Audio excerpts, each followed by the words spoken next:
ప్రపంచంలో ఉగ్రవాదానికి సంబంధించిన మూలాలన్నీ ఇజ్రాయెల్లో ఉన్నాయని ఇందాక మీరు అన్నారు కదా. అది ఒక చిన్న దేశం అండి. గట్టిగా ఏంటంటే ఒక హైదరాబాద్ ఉన్నారు వేసుకోవచ్చు. ఆ దేశంలో ఉన్నది అక్కడ మాత్రమే ఉన్నారు వాళ్ళు యూదులు. సో బెటర్ వాళ్ళందరినీ ఖాళీ చేసి సముద్రంలోనే దూకేమంటారా? వాళ్ళ వల్లే కదా సమస్య అంతా వస్తుంది. ఇజ్రాయెల్ పుట్టుక ఏ విధంగా జరిగింది అనేది కూడా మనం గమనించాలి. ఇజ్రాయెల్ అక్కడ ఉన్నటువంటి అరబ్ కంట్రీస్ మధ్యలో ఇజ్రాయెల్ ని తీసుకొచ్చి కూర్చోబెట్టి ఇజ్రాయెల్ కి విపరీతమైన ధన సహాయం చేస్తూ, ఆర్థిక సహాయము, ఆయుధ సహాయం చేస్తూ, అమెరికా ప్రపంచ పోలీసు ఏ విధంగా ఈ ఇస్లామిక్ కంట్రీస్ ని, ముస్లిం కంట్రీస్ ని కంట్రోల్ చేస్తూ ఆయిల్ ని ఏ విధంగా దోచుకుంటుందో మనం చూడాలి. నేను చెప్పేది ఏంటంటే, యూదులు అక్కడ ఉన్నటువంటి పౌరులు వేరు, అక్కడ ఉన్నటువంటి ప్రభుత్వం వేరు. ఏ విధంగా భారతదేశంలో ఉన్నటువంటి ప్రజలు వేరో ప్రభుత్వం వేరో, ప్రజల యొక్క ఆలోచన ధోరణి ఎప్పుడూ శాంతియుతంగా ఉండాలి, అభివృద్ధి చెందాలి, తమ తమ జీవితాలు సుఖవంతంగా ఉండాలని చెప్పేసి కోరుకుంటూ ఉంటే, ఉన్న రాజకీయ నాయకులు లేదా ప్రభుత్వం వారి రాజకీయ ప్రయోజనాల కోసం, వారి ఆర్థిక ప్రయోజనాల కోసం రకరకాలైనటువంటి కార్యక్రమాలు చేపట్టే పరిస్థితిని మనం చూస్తున్నాం.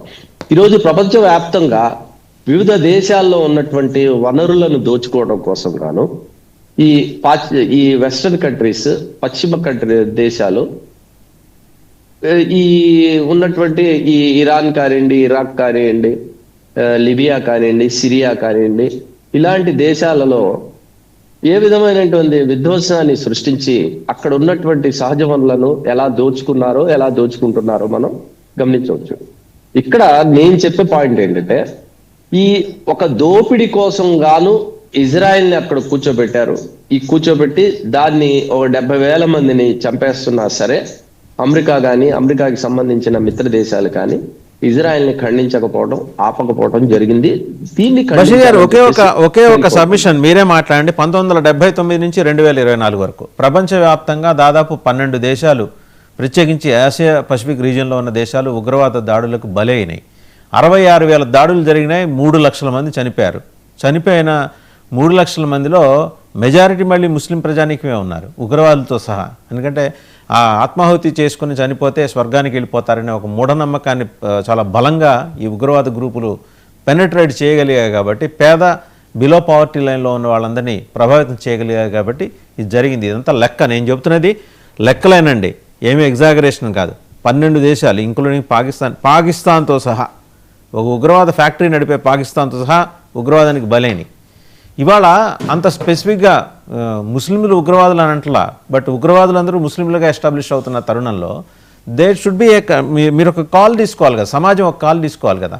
మీరు ఫత్వాలు ఇస్తుంటారు కదా మామూలుగా మీ పెద్దలు. అలాగే దీనంతటికీ కారణమైన ప్రపంచ పోలీస్కి, ఇజ్రాయెల్ ప్రైమ్ మినిస్టర్ నెతన్యాహుకి ఏమన్నా ఫత్వాలు ఇచ్చేస్తే అయిపోతుంది కదా. అసలు మీరు అనేది ఏంటి? రూట్ కాజ్ అంతా ఇజ్రాయెల్లో ఉంది. యూదు జాతే ఉండద్దు అంటున్నారు మీరు. మీకు విషయం గమనించాలి, 100కు పైగా నోబెల్ లారెట్స్ యూదు జాతి నుంచి ఉన్నారండి. బోల్డెన్ ఆవిష్కరణ వాళ్ళు చేశారు. మీరు ఇందాక అన్నారు కదా డెవలప్మెంట్ కూడా చూడండి అని. మీరు కూడా డెవలప్మెంట్ చూడండి, యుద్ధ జాతి చేసిన డెవలప్మెంట్. బషీర్ గారు, 100 మంది యూదులకి నోబెల్ ప్రైజ్ బహుమతులు వచ్చిన విషయం నేను దాన్ని ఒప్పుకుంటాను. కానీ ఆ 100 మంది ఏనాడు కూడా ఇజ్రాయెల్ పేరు మీద జరుగుతున్న ఈ దుర్మార్గాన్ని, హత్యాకాండాన్ని ఏనాడు వాళ్ళు సమర్థించలేదు, పైపొచ్చి దాన్ని వ్యతిరేకించిన విషయాన్ని కూడా మనం గమనించవచ్చు. అయితే ఈ రోజు ప్రపంచవ్యాప్తంగా ఈ ఉగ్రవాదం పెరుగుతుందంటే, మీరు చెప్పారు సుమారుగా 3 లక్షల మంది ఉగ్రవాద దాడుల్లో చనిపోయారని. ఐసిస్ ని ఎవరండి పెంచి పోషించింది? ఎవరండి దాని పుట్టుకకు కారణం? ఎవరండి? అల్ఖాయిదాకి ఎవరండి ఫండింగ్ చేసి రష్యా మీద పోరాటం కోసం అల్ఖాయిదాని ఫండింగ్ చేసింది ఎవరండి? దాన్ని పుట్టించింది ఎవరండి?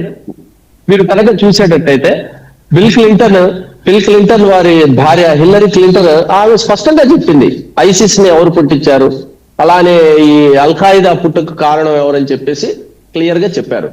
అక్కడ తీవ్రవాద చర్యలు చేపడుతున్న ఐసిస్ కానివ్వండి లేదా అల్ఖాయిదా కానివ్వండి, వివిధ ఈ తీవ్రవాద మూకలకు వారికి మతం మీద కానీ మానవత్వం మీద కానీ ఏ విధమైనటువంటి ఆసక్తి ఉండదు. వారికి ఆర్థికమైన ప్రయోజనాలు వస్తున్నాయా లేదా, ఆర్థికమైన ప్రయోజనాలు తీర్చుకోవడం కోసం అమెరికా భారీ ఎత్తున నిధులు ఇస్తుందా లేదా అనే విషయాన్ని గమనిస్తారు కాబట్టి, కానీ ఎవరిని చంపుతున్నాం, హత్యాకాండ ఎక్కడ జరుగుతుంది అనే విషయాన్ని చూడరు అనే విషయాన్ని మనం గమనించాలి. నేను చెప్పేది ఏంటంటే, ఈ మొత్తం ఈ హత్యాకాండలకు, ఈ జరుగుతున్న ఈ ఉగ్రవాద దాడులకు, దాని వెనుక అమెరికా ఉండి ఉగ్రవాద సంస్థలను ఏర్పాటు చేసి ఈ గల్ఫ్ కంట్రీస్ లో ఇలా చేయడానికి మూల కారణం మతం కాదు. అక్కడ ఉన్నటువంటి ఆయిల్, అక్కడ ఉన్నటువంటి సహజ వనరులు, అక్కడ ఉన్నటువంటి ఆయిల్ ని అతి చీపుగా తీసుకెళ్ళడం కోసం గాను ఈ వెస్ట్రన్ కంట్రీస్ ఆడుతున్న నాటకంలో భాగంగా ఈ ఉగ్రవాద సంస్థలను ఏర్పాటు చేయటం, వాటిని పెంచి పోషించటం, వాటి ద్వారా దాడులు చేయించటం, ఇలాంటి హత్యాకాండ విషయాలు జరుగుతున్నాయి.